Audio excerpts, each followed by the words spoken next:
Bases para a autorrealização. Jesus, o mais notável psicoterapeuta que a humanidade conheceu, afirmou: Vós sois deuses e podeis fazer tudo quanto faço, e muito mais, se quiserdes. Trata-se de uma proposta-desafio para seres amadurecidos psicologicamente, capazes de ambicionar o além do habitual e que estão dispostos a consegui-lo.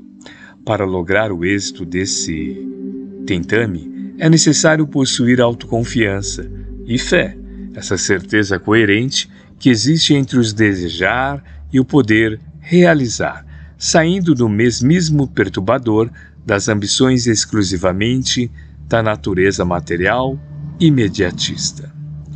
Identificar-se com um Deus é ampliar os valores que dormem no íntimo e são desconsiderados. Uma faísca sabedora do seu poder de combustão, que encontre substâncias fáceis de arder, consegue produzir um incêndio. Quando alguém se identifica possuidor desse recurso, pode atear o incêndio que devora os vícios e abre espaços virgens para instalação nos elevados potenciais no desenvolvimento pessoal.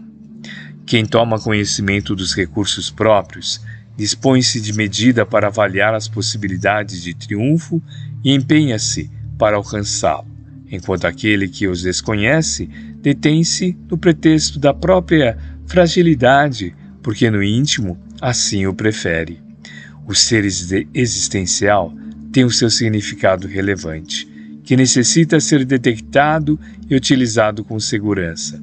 Os seus alicerces repousam nas camadas profundas do inconsciente, as experiências do passado e nas possibilidades imensas do seu superconsciente, as conquistas que lhe cumpre lograr, debatendo-se nas reminiscências do ontem e nas ambições do futuro.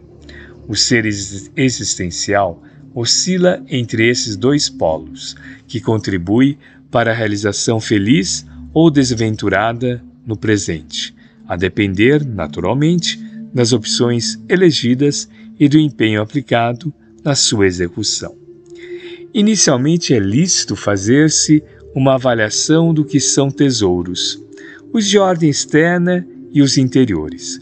Quais deles têm primazia para serem conquistados e como fazer a fim de os conseguir? O ser fisiológico preferiria os de significado e aplicação imediata, enquanto o ser psicológico analisará aqueles que têm primazia e dar-se-á conta da necessidade desses, que são externos, como utilitários, e aqueles que estão internos, os permanentes. Sem abandonar os primeiros, dedicar-se-á à conquista dos mais valiosos, que são os permanentes. Nesse afã, se identificará com realidades que o fascinarão. Descobrirá que, em média, o ser humano experimenta 60 mil pensamentos por dia, o que demonstra a grandeza, a majestade da sua organização mental.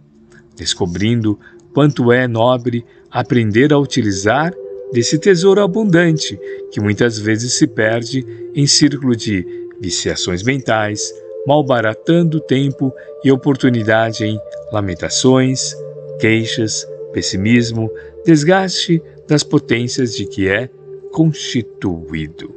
Reconhecerá a necessidade de ser a pessoa e não máquina, evitando o repetir-se monotonamente, sem direcionamento para frente nem para o melhor. Aplicará cada pensamento mais poderoso, de sentido profundo, de valor utilizável, na construção do seu mais adequado comportamento para a paz. Eliminará aqueles que são perturbadores e podem ser substituídos a miúde, fomentando um clima psíquico de saúde com respostas orgânicas de bem-estar.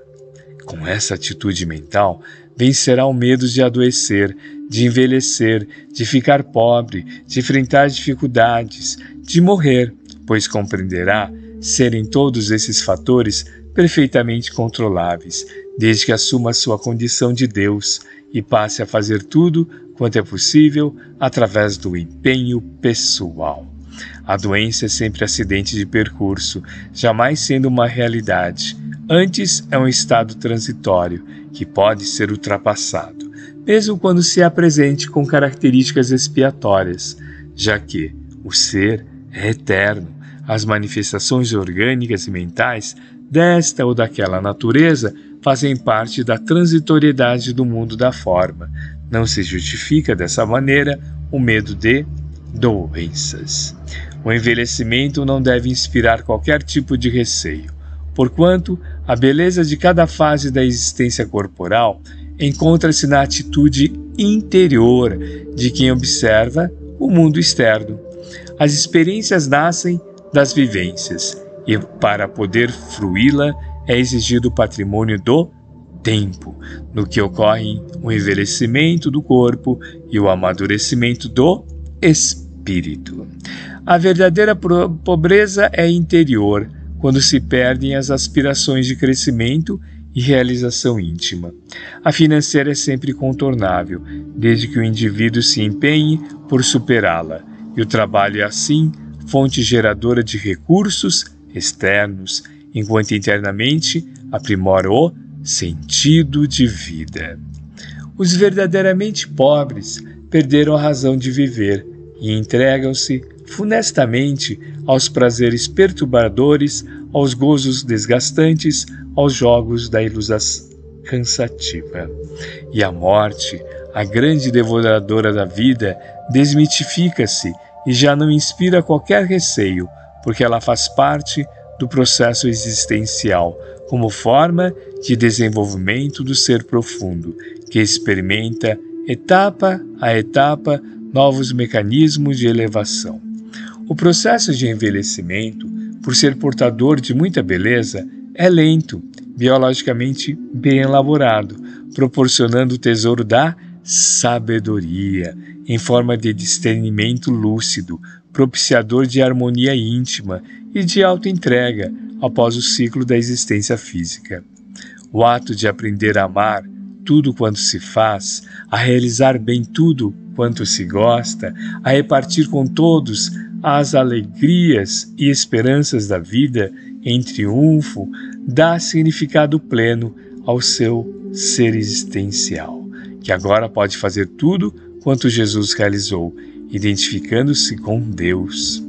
Enquanto isso, o ser fisiológico está desfrutando das regalias das sensações, emaranhando-se no cipó das paixões, até ser despertado pelos choques do processo evolutivo, que podem ser as dores, as preocupações profundas, as amargas decepções ou os maravilhosos apelos do amor pela beleza, pela necessidade de harmonia e de paz. É indispensável estar acordado, desperto para a realidade do ser, consciente das suas responsabilidades e objetivos reais nos desafios existenciais, encontrando todos os significados e desenvolvendo-se.